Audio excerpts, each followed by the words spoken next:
One of the most iconic things about the Spider-Man character is the fact that he created his own web spinning devices dubbed web shooters. That's one of the reasons why I was so glad to see these web shooters in the newer films. These web shooters are useful for many things, from tying up bad guys to swinging from buildings. Peter Parker, a high school student, built these devices in his own garage. This video contains all the information you need to know when designing your own web shooters. In the world of science, there's no better place to start on a project than finding where others have gone before you did. There's a very helpful website that I've used for reference in the past, but I'm kind of beyond it now. It's called Creating Spider-Man's Web Shooters. And this website has lots of useful information on it, like ideas for a web formula, a web shooter. The newest thing on this website is a photo from May of 2014. So you can understand how outdated the content on this website is. But it still has a lot of useful information, and I think it's a great place to start, looking at all the ideas that everyone has.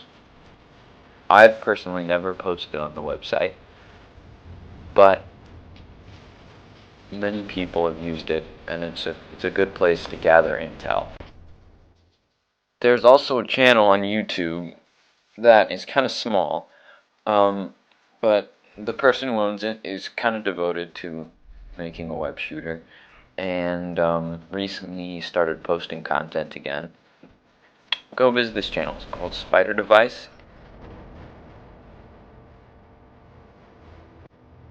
This is probably the least important part of the video, but I should probably mention it anyway. Spider silk is one of the strongest materials in the entire world. And spiders spin their silk through things called spigots on the end of their spinnerets. And one of the problems with spider silk is that it is not a simple polymer, it's a protein fiber. So it's made up of two proteins called spidroin 1 and spidroin 2. Scientists have only created these proteins through a variety of genetically enhanced animals. And if you try to buy these proteins online, they're really expensive. Basically, the only point I'm trying to make here is that when building a web shooter, you should not, repeat, should not, turn to the inspiration of nature. So that brings us to the types of web shooters that you can make.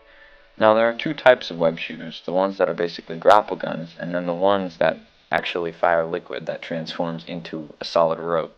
The best way to get a lot of power out of a web shooter is to use a CO2 cartridge and an inflator like the one in the picture. And this is the kind of web shooter that I'm going to showcase first.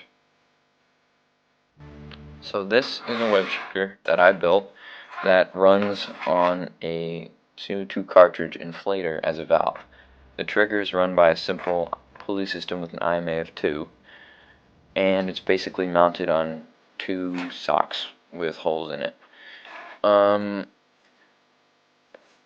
It's really easy to put on. You slip it over your wrist, and trigger goes over your middle finger, and if you pull the rope, the valve will open.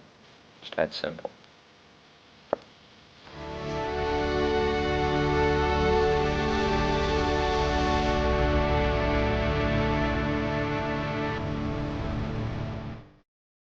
To load the web shooter, you need to fill a syringe with the fluid and insert it through the nozzle.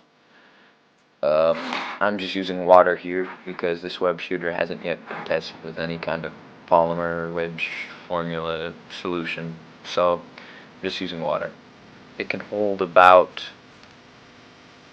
18 milliliters, and that syringe that I'm using is 3 milliliters. The valve can be turned sideways in order to make it easier to screw in the CO2 valve. And when you screw in the CO2 valve, some air escapes, but you can eventually just tighten it up so that it's really secure. And then it's just 1000 psi power pressure on your wrist.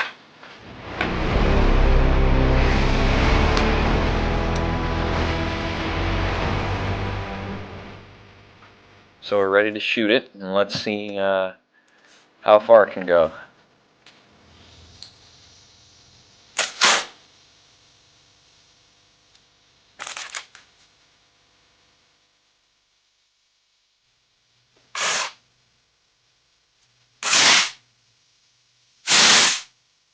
You can see it has a lot of power, and look, there's some compressed vapor coming out of the nozzle. So yeah, that's pretty much it. It's easy to describe Spider-Man's web shooters as just a really versatile grappling hook, which is why it's not surprising that it's also possible to make a web shooter that doesn't run using fluid. Now, I have made one of these, but I wouldn't call it more practical than using a fluid. This web shooter is also powered by a CO2 cartridge, except it has a string that it pulls along with the projectile. The string is on a spool. These kinds of web shooters are really impractical because there's no way you could fire a string that's easy to hold on to. And they're generally bigger and bulkier than the fluid type web shooters. Probably the kind of web shooters that you'll see most often is the kind of web shooter that works with a solenoid valve. I have so much faith in these kinds of web shooters that I actually made two of them. One for my right hand and one for my left hand.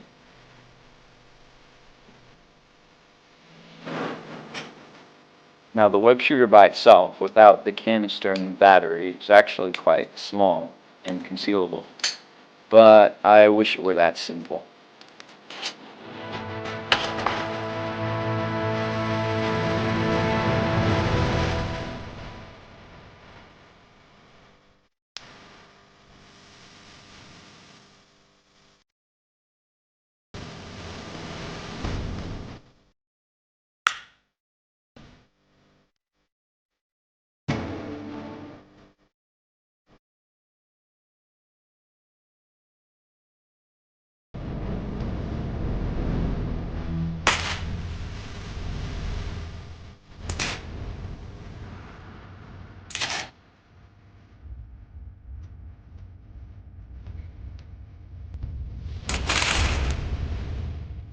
Well, thanks for watching my first video. The next video will probably be about web formulas and how to use them. Most of my videos will be about Spider-Man related topics, but that's just because I'm such a fan. Hope you enjoyed my video about web shooters, and stay amazing.